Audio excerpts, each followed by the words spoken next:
یہ بعض محض زبان پر لا رہے ہیں، حقیقت میں کیا؟ حقیقت میں انہیں اپنی جان کی فکر تھی کہ کہیں ہم مسلمانوں کے ساتھ مارے نہ جائیں، اور دوسری یہ وہ چاہتے تھے کہ اگر مسلمانوں کو اپنے دل میں خواہش کرتے تھے مسلمانوں کو شکست ہو جائے، یہ مسلمان نکل رہے ہیں مسلمانوں کی شکست ہو دے، بعد میں ہم ہی مدینہ کو سنبھال لیں گے، مدینہ طیبہ کو بعد میں ہم ہی سنبھال لیں گے، تو مسلمانوں کو جہاد میں اس جنگ میں شکست ہو جائے اور معاذ اللہ حضور صلی اللہ علیہ وسلم شہید ہو جائے، اسلام کا نام مٹ جائے۔ فرمایا دل میں تو وہ یہ نفاق رکھتے ہیں لیکن وہ ظاہر نہیں کرتے اور منہ سے کچھ اور بات کہہ رہے ہیں، لیکن فرمایا کہ اگر یہ مسلمان تمہارے دلوں کا حال نہیں جانتے تو جو کچھ تم چھپا رہے ہو اللہ اسے خوب جانتا ہے، اللہ تمہارے دلوں کی کیفیت جانتا ہے، اللہ تمہارے دلوں کے حال جانتا ہے، وہ باخبر ہے جو کچھ تم چھپا رہے ہو وہ اسے جانتا ہے۔ پھر اس کے بعد سورہ آل عمران آیت نمبر 168 168 اس میں فرمایا الذین، وہ لوگ قالو، انہوں نے کہا لإخوانہم، اپنے بھائیوں سے، یہ وہی لوگ ہیں جنہوں نے اپنے بھائیوں سے کہا وقعدوا اور وہ بیٹھے رہے، لو اگر اطاعونا انہوں نے پیروی کی ہماری، ما نہ قتلوا وہ قتل ہوتے۔ فرمایا یہ وہی لوگ ہیں جنہوں نے اپنے بھائیوں سے کہا اور یہ اپنے گھروں میں بیٹھے رہے، یہ گھروں میں بیٹھے ہوئے تھے لیکن اپنے بھائیوں کو بھی نصیحت کرتے تھے کہ اگر وہ ہماری پیروی کرتے، ہمارا کہنا مانتے تو قتل نہ ہوتے، تو جنگ میں قتل نہ ہوتے، جنگ میں شہید نہ ہوتے۔ قل آپ فرما دے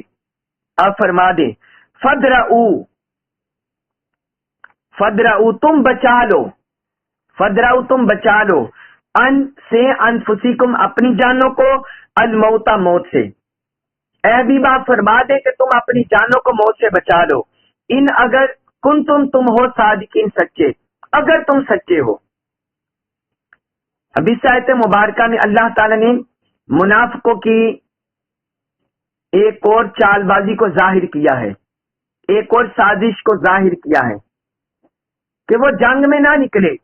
اور کچھ جو آپ کو بتایا تھا عبداللہ بن ابی وہ اپنے 300 ساتھیوں کو لے کر واپس چلا گیا تھا، اور جو منافق پیچھے مدینہ میں تھے وہ بھی دوسرے مسلمانوں کے بارے میں کہتے، جب جنگ ہو گئی مسلمان پلٹ گئے تو اس وقت کہنے لگے،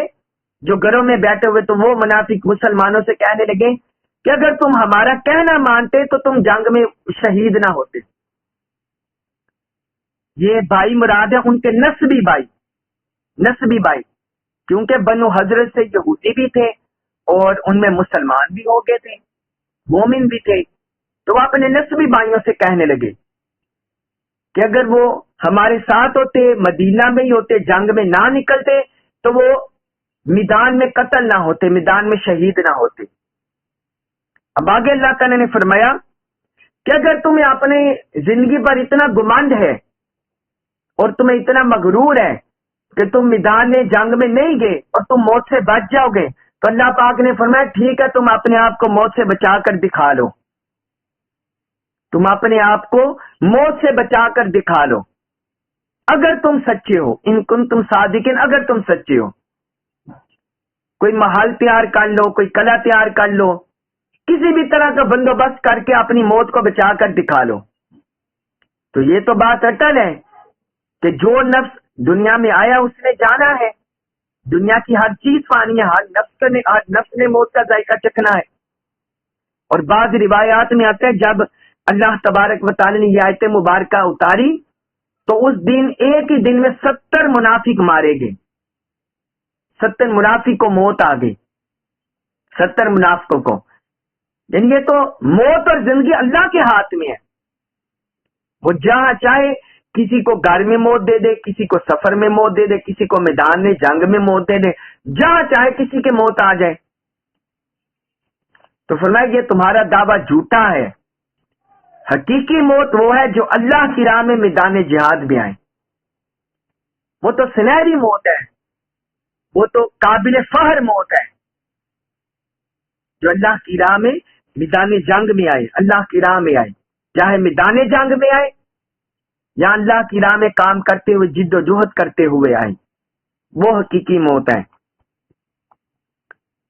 اس کے بعد ہے سورہ آل عمران آیت نمبر 169 169، اس میں فرمایا ولا اور نہ تحسبن، تم ہرگز گمان مت کرنا، ولا اور نہ تحسبن، تم ہرگز گمان کرنا اور تم ہرگز گمان مت کرنا، گمان نہ کرنا، اللہ زینا ان لوگوں کے بارے میں قتلوا جو قتل کر دیے گئے فی سبیل اللہ راستے میں اللہ کے، اور تم ہرگز جو اللہ کی راہ میں مارے گئے ان کے بارے میں گمان مت کرنا، امواتا کہ وہ مردہ ہیں، ان کے مردہ ہونے کے گمان، مردہ ہونے کے بارے میں گمان بھی مت کرنا، بلکہ احیاء وہ زندہ ہیں، بلکہ وہ زندہ ہے، عند نزدیک ربہم رب اپنے کے، وہ اپنے رب کے نزدیک زندہ ہیں، یرزقون انہیں رزق دیا جاتا ہے، انہیں رزق دیا جاتا ہے۔ اب اس آیت مبارکہ میں اللہ تعالی نے منافقوں، کافروں، مشرکوں، سارے غیر مسلموں اور اسلام دشمن طاقتوں پر ضرب لگا دی ہے، اور میں تم یہ سمجھتے ہو کہ جو اللہ کی راہ میں میدان جہاد میں، میدان جنگ میں مارے گئے ان کا نام مٹ گیا، ان کا جسم مٹ گیا، ان کی زندگی کا خاتمہ ہو گیا؟ پر میں ایسی بات نہیں ہے۔ اے مومنو، مسلمانوں، اے انسانوں، جو اللہ کی راہ میں مارے جائیں تم انہیں مردہ گمان بھی مت کرو، ہر چیز گمان مت کرو، گمان خیال بھی نہ کرو، بلکہ فرمایا وہ زندہ ہے اور انہیں رزق دیا جاتا ہے۔ یہ آیت مبارکہ شہداء کی زندگی پر نص ہے، شہداء کی زندگی پر اللہ کا واضح فرمان ہے، اور جو بندہ بھی شہداء کو معاذ اللہ مردہ سمجھے وہ اس نص کے خلاف ہوگا، یہ کفر ہوگا، ایسا خیال رکھنا، ایسا عقیدہ رکھنا کفر ہے۔ اب میں آپ کو شہداء کی زندگی کے بارے میں اور ان کو کون سا رزق دیا جاتا ہے اس بارے میں 2-3 احادیث مبارکہ لکھوا دوں تاکہ ہم پر واضح ہو جائے، اور کچھ اور حکم بھی لکھوا دوں۔ حضرت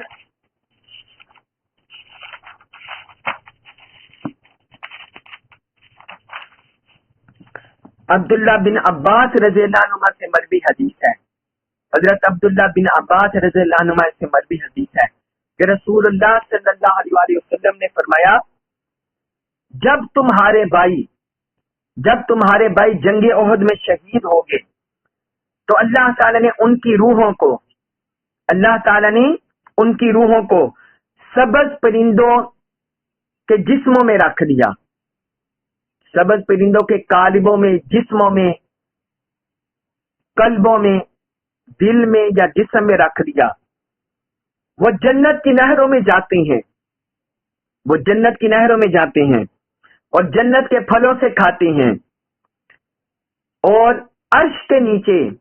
جو سونے کی قندیلیں لٹکی ہوئی ہیں وہاں پلٹ آتے ہیں، عرش کے نیچے جو سونے کی قندیلیں ہیں وہاں پلٹ آتے ہیں،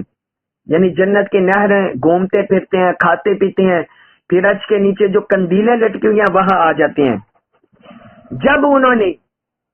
کھانے پینے اور آرام کرنے کی چیزیں حاصل کر لی تو انہوں نے کہا ہمارے بھائیوں تک ہمارا یہ پیغام کون پہنچائے گا؟ جب وہ خود کھا پی بیٹھے تو پھر انہیں جو پیچھے رہ گئے،